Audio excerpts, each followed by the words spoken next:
নমস্কাৰ। কবি নিৰ্মল প্ৰভা বৰদলৈৰ সোঁৱৰণত মোৰ স্বামী ইউছুফ আলীয়ে লিখা কবিতা এটি আবৃত্তি কৰিবলৈ লৈছোঁ। কবিতাটিৰ শিৰোনাম অশ্ৰুগীত। তুমিও মানি ল'লা চিৰন্তন যিটো সত্য, কিদৰে বুকুৰ শিলটো কাটি কৰি থওঁ, চকুৰ পানীৰে গলত দিয়া দুখৰ শিলবোৰ।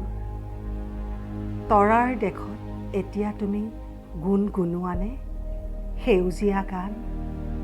আকাশ আজি মোৰ নাই নাই, পোহৰো নাই, ডেউকা পৰি যায়। তুমি গোৱা গীত গাই আমি যে পাহৰি থাকোঁ বিষাদৰ দগমগ জুই। বুকুত হাত থলেই ধ্বনিত হয় তোমাৰ গীতৰ ছন্দময় তাল। আমাক বাৰু আছেনে মনত?